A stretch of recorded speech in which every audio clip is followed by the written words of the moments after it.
233페이지 32번부터 61강 수업을 여러분과 함께 시작해 보겠습니다. 233페이지 32번부터입니다. 침투 탐상 시험 및 침투 지시 모양 분류에 따라 합격한 시험체 표시를 하는데, 그 전수검자 공정일 때 각인 또는 부시간다 어떤 기호로 표시하느냐 하면은 P입니다. 그죠? 그리고 샘플링 검사할 때는 P에다 타원형을 한 것이 이제 합격자 합격품 표시하는 기호입니다. 33번 침투 탐상 시험 방법 및 침투 지시 모양 분류에 따라 침투 지시 모양의 관찰은 언제 하는 것이 바람직한가? 나의 현상제를 적용한 후 7 내지 60분 사이에 관찰하는 것이 좋다. 현상제 적용 시간은 7분이죠. 34번 침투 탐상 시험법 및 침투 지시 모양 분류에 따른 결함 분류는 모양, 존재 상태에 따라 정합니다. 이에 대한 결함에 속하지 않는 것은 독립결함, 연속결함, 분사결함 세 가지로 크게 나누고, 또 독립결함에는 균열, 선상결함, 원형상결함 세 가지가 있습니다. 불연속이란 자체가 결함입니다. 그래서 이건 불연속 결함, 요거는 여기에서는 분류할 때 이런 건 쓰지 않습니다. 침투 탐상 시험에서 적용하는 지시, 여기에서는 대체적으로 본래 지시는 여러 가지가 있는데, 그래도 여기에서는 주로 디펙트 플로우, 결함이라고 생각하면 되겠습니다. 침투 탐상 시험에서 적용하는 지시 분류, 독립결함, 연속결함, 분산결함의 세 가지로 크게 분류를 합니다. 독립지시 모양, 결함이죠, 그죠? 균열, 몇 년 전까지만 해도 갈라짐을 했는데, 이제 규정된 데서는 균열로 하죠, 그죠? 그래서 아마 당분간은 균열, 갈라짐을 혼용할 것 같습니다. 근데 어쨌든 우리는 이제 균열로 바뀌었다는 거 알아두셔야 됩니다. 균열, 선상결함, 원형상결함 세 가지가 있습니다. 균열이 가장 많이 차지합니다. 종래에는 갈라짐으로 규정했으나 최근에는 균열로 규정이 바뀌었습니다. 자, 35번 침투 탐상 시험 방법 및 침투 지시 모양 분류에 따른 플라스틱 재질의 갈라짐을 탐상할 때 상온의 표준 침투 시험, 상온이라는 것은 적정한 온도입니다. 이 침투 비파괴 검사에서 규정한 온도입니다. 상온의 표준 침투 시간과 현상 시간의 규정으로 옳은 것은 이렇습니다. 침투 시간은 대부분이 다 5분이고 현상 시간은 무조건 7분이다.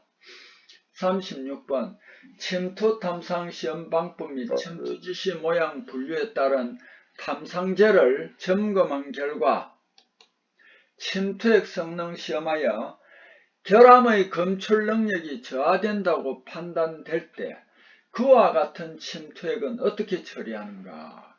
폐기한다. 그렇게 해야 되겠죠.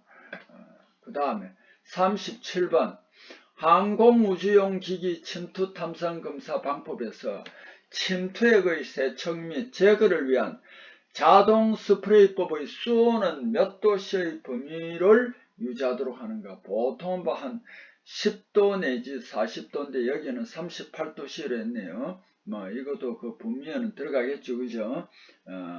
10 내지 한 40도씨 정도가 좋습니다.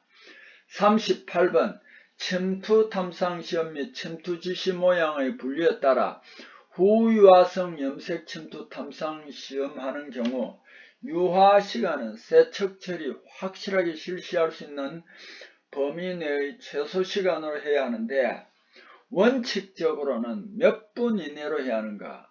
단 물 베이스 유화제를 사용하는 경우이다. 물 베이스 유화제를 사용했을 때는요, 형광 침투든 염색 침투든 2분 동일합니다. 2분 이내고요.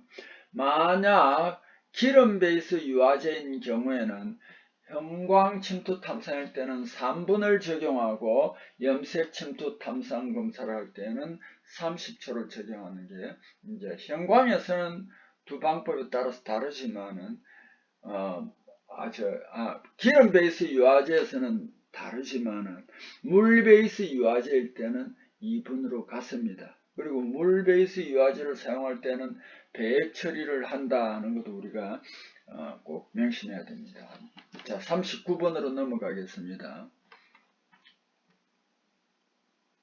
침투 탐상 시험 및 침투 지시 모양 분류에 따라 현상제 적용한 후 관찰할 때까지의 현상 시간은 현상제 종류, 예측되는 결함 종류, 크기 및 시험품 온도에 따라 결정되는데, 온도가 15 내지 50도씨일 때 알루미늄 단조품의 갈라짐, 이것도 균열이라고 해주는 게 좋겠죠. 이제는 좀 바뀌었으니까 균열이라고 해주는 게 좋을 겁니다. 균열.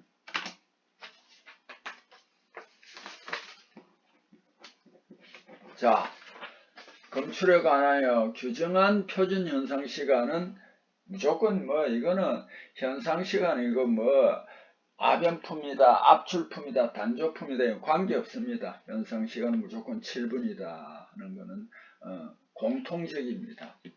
40번 침투 탐상 시험 방법 및 왜 이렇지? 침투 여기 이제 빠진 모양이네요. 자, 침투 지시 모양 분류에 따라 탐상 시험할 때 온도 기록에 있어서 시험체와 시험체의 온도 몇 도씨 이하일 때 반드시 기재하여야 하느냐 하면, 우리가 침투 탐상 그 온도는 15도에서 50도씨까지는 우리가 규정에 정한 대로 하면 되는데 15도씨 이하 이럴 때는 그 시간을 늘려줘야 됩니다. 그래서 이거는 또 반드시 기재를 해줘야 됩니다. 여기에 몇 도씨 이하냐면 15도씨 이하일 때는 기재를 해줘야 됩니다. 41번 침투 탐상 시험 방법 및 침투 지시 모양의 분류에 따른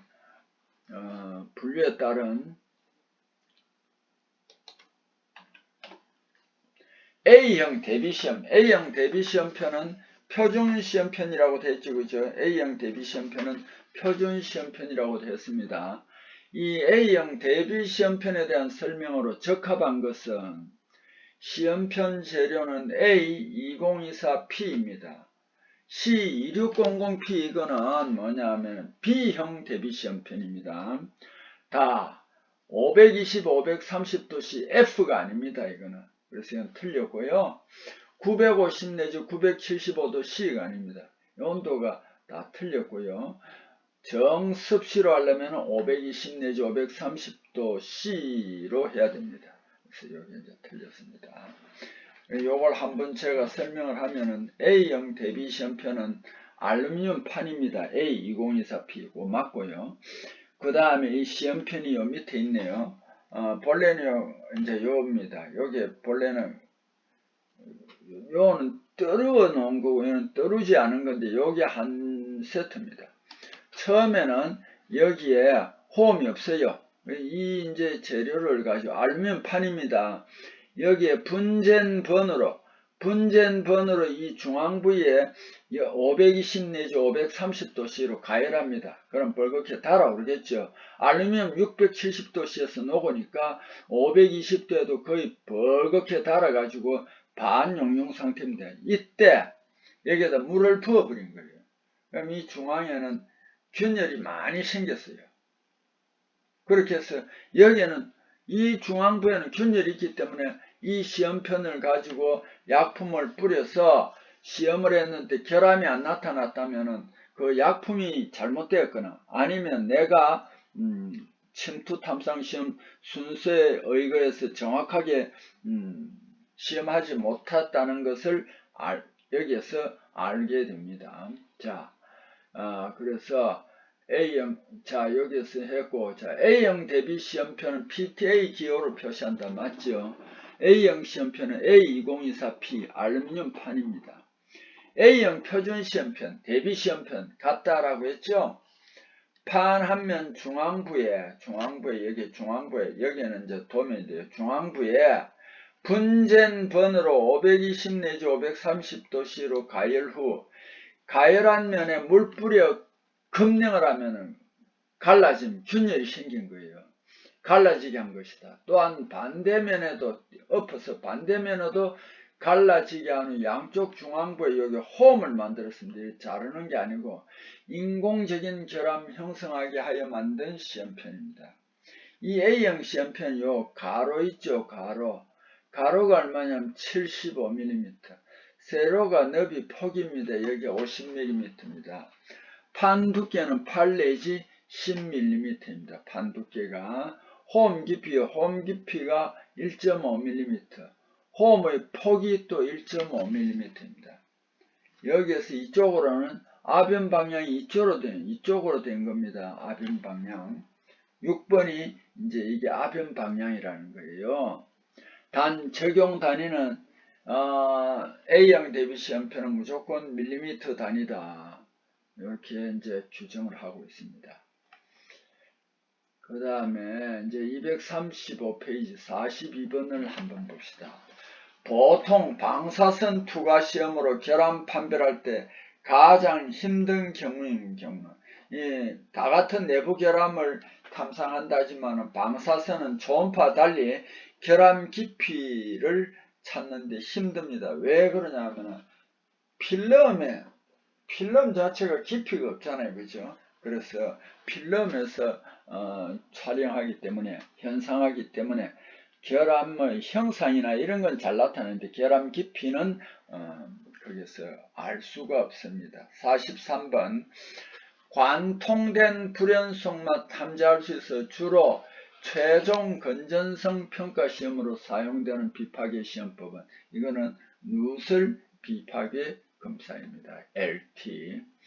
44번 아주 작은 부품이나 얇은 판, 가는선, 그리고 도금청 두께, 경화청 등을 측정할 수 있는 적합한 경도계는 아주 작은 부품, 얇은 판, 이거는 비커즈도 있지만은 마이크로 비커즈, HMV입니다. 마이크로 비커즈. 요게 위에서 아주 작은 부품이나 얇은 판, 가는선, 그리고 도금청 두께, 경화청 등을 측정할 수 있는 아주라는 말이 붙어 있습니다. 이럴 때는 마이크로 비커즈고요. 그냥 작은 부품이나 얇은 판 이런 거일 때는 마이크로 비커즈보다는 또 비커즈 경도기를 사용할 수 있습니다. 자, 다시 한 번 더 마이크로 비커즈에 대해서 설명을 하면 마이크로 비커즈는 HV인데 마이크로 비커즈는 HMB로 표시합니다. 마이크로 비커즈 하드니스. 이걸 한자로는 뭐라고 하냐면 미소경도계, 한자로는 미소경도계라고 합니다. 미소경도계. 도금 피막 경도 측정을 위하여 미소경도계를 이용합니다. 대명각 비커즈도 마찬가지로 몇 도냐면은 136도입니다. 대명각 136도 정사각초의 다이아몬드 압입자를 1kgF 이하의 일정 시험 하중에서 시험면에 압착시켜 그때 하중과 생성된 영구의 페인, 오목부의 면적비에서 시료의 경도를 구합니다. 다이아몬드 모양으로 되어 있습니다. 이제 페인 홈이. 그래서 요거 마이크로 비커즈와 비커즈는 항상 같은 역할을 하는데 마이크로 비커즈가 좀 작은 걸 측정하는 건데, 그래서 보기에서는 이 비커즈를 내놓으면 안 됩니다. 왜냐하면 비커즈와 마이크로 비커즈는 거의 같은 역할을 하기 때문에 이걸 동시에 두 개 내놓으면 문제로서 좀 곤란합니다.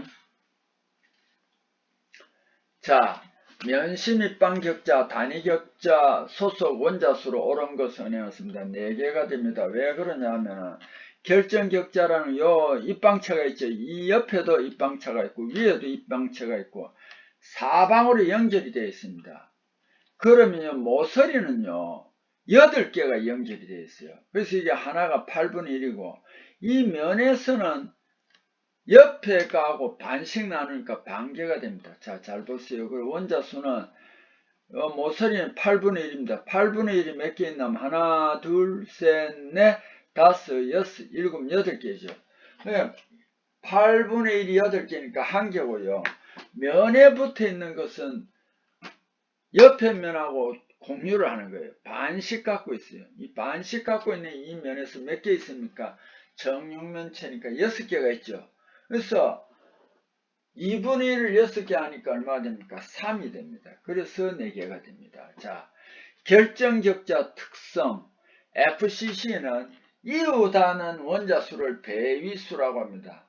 암만 해도 최신입방격자보다 군데군데 원자수가 많습니다. 그래서 배위수가 요것도 저 그림을 한번 보면 좋은데 지금 여기에서는 그림을 아직 소개를 못 하겠습니다.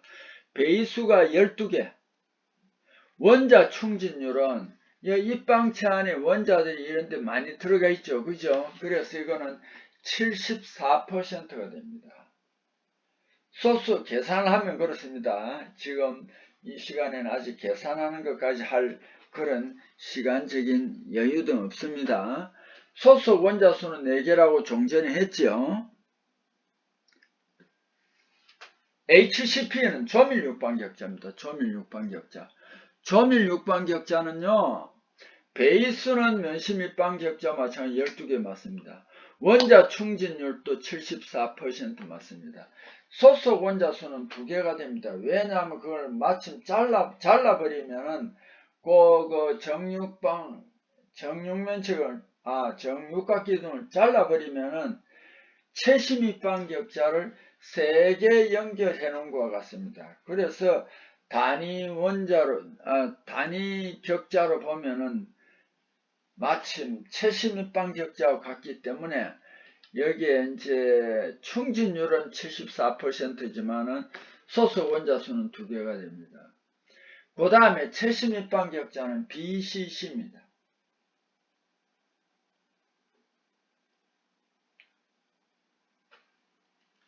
BCC는 이 모서리에는 원자가 있지만 면에는 없고요. 중간에 하나만 있습니다. 그래서 이거 이웃하는 원자수는 8개고요. 원자의 충진율도 원자가 그래 안 많아요. 그래서 여기 68%입니다. 소속 원자수도 각 모서리가 하나씩 8분의 1이니까 8을 곱하면 하나가 된다. 그죠? 그리고 이 최심 입방격자는 이 몸통 안에 하나가 들어있으니까 2개가 됩니다. 46번 또 나오네. 참 자주 나왔어요. 줄자, 표준자 재료로 사용하기 아주 적합한 불변강합금은 인바입니다. 인바, 그죠? 천리켈로 만들었다. 그 다음에 47번 유도로 큐폴라 등에 출탕한 용탕을 레이더에 마그네슘, 세륨, 그 다음에 칼슘을 첨가하여 주저한 주체를 우리 뭐라고 합니까? 구상흑연 주체라고 합니다.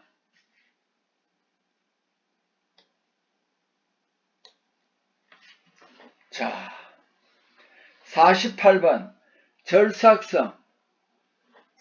어떤 사람들이 재료 자체가 자기가 잘리는 게 아니기 때문에 뭐라고 했나 비삭성이라고도 많이 하는데 여기서는 그냥 절삭성이라고 해놨는데 비삭성이라고도 많이 합니다.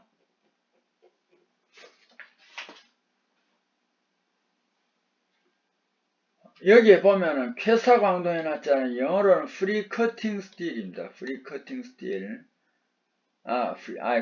광동이에요. free cutting brass. 쾌사강 같으면은 free cutting iron이 되겠죠. 이거는 광동입니다. 그래서 이거는 쾌사광동은 한자로 이렇게 표시합니다. 쾌사광동은 한자로 이렇게 표시합니다. 그러니까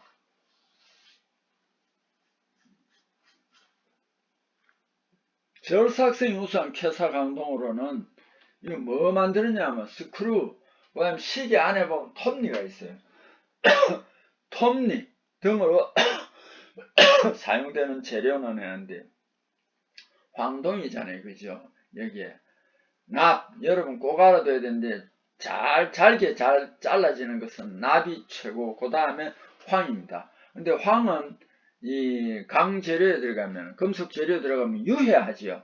이제 그런 단점인데, 납, 황돈, 고급 황돈입니다. 요 납을 황돈에 넣으면은 시계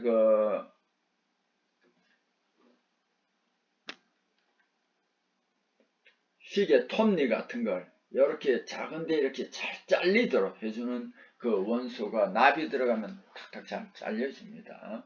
그래서 납 황돈이 이제 고급 쾌사 황돈이다. 자, 49번으로 넘어가겠습니다.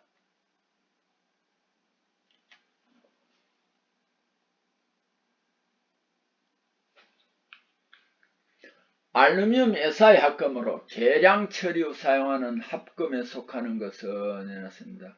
그래서 이걸 제가 힌트를 만들어서 안 까먹었다고 늘 선전을 했는데 알시나신 알루미늄 SI 합금을 해서 주조를 해보니까요, 공정 조직에서 조대한 육각 판상 조직이 되더라. 작게 지더라. 그래서 이제 프랑스에서 고민을 하고 계량화했습니다. 그 가장 대표적인 것이 나트륨입니다. 그래서 나트륨을 여기에서는 계량화 실루민에서 얼마나 나트륨 합금이 적게 들었냐면은 0.01에서 0.1% 정도 함유된다 하는 거 알아두세요. 자,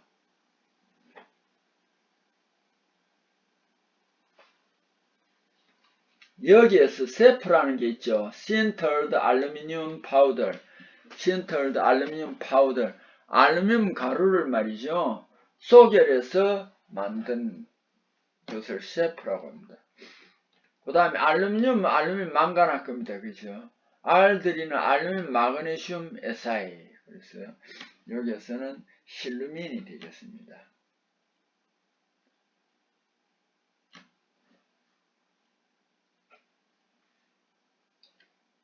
가로축 FEC 이원합금 조성으로 세로축을 온도로 한 후, 세로축은 온도 맞습니다. 여러분 FEC 상태도 보면은 세로축은 온도가 됩니다. 제일 위에 뭐 한 1600도 정도까지 나타내도록 되어 있습니다. 가로축 FE3C 이원합금 조성으로 세로축을 온도로 한 후 각 조성 비율에 따라 나타나는 변태점을 영지하여 만든 선도는 이거는 FEC 평행 상태도라고 합니다. 근데 FEC라고 주로 많이 하는데 FE3C라고도 해야 되는데 왜 FE3C를 안 하느냐? FE3C는 불안정합니다. 그래서 1000도 조금 넘었을 때 충격을 받거나 이러면은 이게 FE3C가 분해가 되어버립니다. 그래서 이제 평형상태도 할 때는 FE3C를 잘 표시를 안 합니다. 그런데 정식 상태도에 보면은 FEC와 FE3C로 나눠놨습니다. FEC는 실선으로 꺾고 FE3C는 그 점선으로 되어 있습니다. 참 죄송합니다. FEC 상태도는 점선으로 되어 있습니다. 그걸 안정계라고 합니다. FE3C는 불안정계입니다. 1150도 정도 되면 충격이 잘 풀려야 됩니다. 그래서 그거는 불안정계로서 준안정계로서 검은 실색으로 나타냅니다. 검은 실지색 실선으로 나타냅니다. 실색이 아니고 검은 실선을 표시하는 것이 준안정계 FE3C고요. 점선으로 나타내는 것이 FEC 상태도. 요거는 이제 안정계가 되겠습니다. FE3C는 준안정계, FEC는 안정계가 되겠습니다. 51번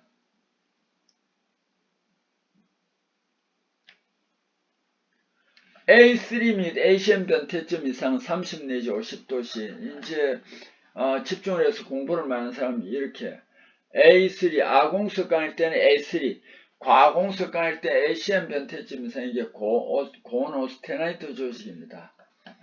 플러스 30 내지 플러스 30 내지 50도씨 온도 범위로 일정 시간 가열하여 미시하고 균일한 오스테나이트 만든 후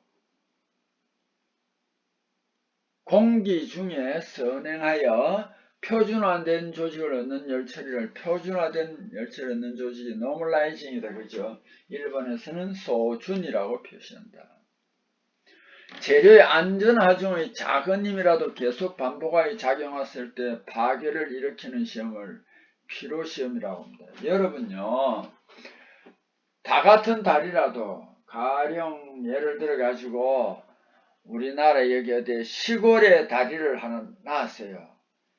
그 다리는 하루에 차량이 한 200대 정도밖에 안 된다고 보고, 서울에서 그런 또 다리를 하나 놨을 때 그 다리에는 하루에 막 수만 대가 다닌다고 하면은, 수만 대가 다니는 다리에서는 최대 하중도 중요하지만은 뭐냐면 피로 강도가 더욱더 중요합니다. 자, 이해하셨죠? 근데 여기에 커핑 시험이나 에릭션 시험은 다 같은 모양 말입니다. 53번 피스톤에 쓰이는 대표적인 Y합금, 제가 내가 어떻게 한다고 그랬죠? 힌트를 많이 만들어 외웠다고 그랬죠? 알구니마 Y, 알구니마 Y, 알구니마 Y입니다. 그래서 이건 내열 알루미늄 합금입니다. 54번 다음 중 니켈 구리계 비철금속 합금에 속하지 않는 것은, 여기에 라는 이미 니칼로이는 니켈 구리계 비철금속 합금에 속하지 않습니다.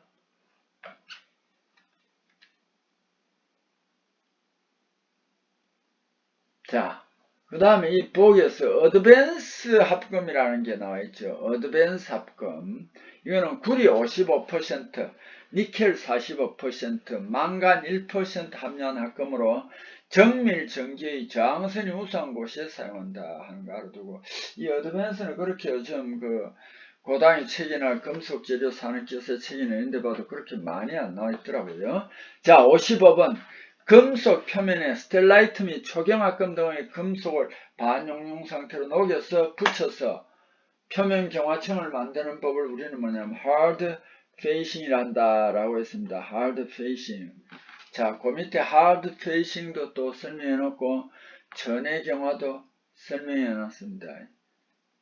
자, 이제까지 좀 잘 읽어보시고 이제는 문제를 잘 풀 수 있을 생각합니다. 자, 이제까지 여러분 또 수고했습니다. 다음 시간에 즐거운 마음으로 만납시다.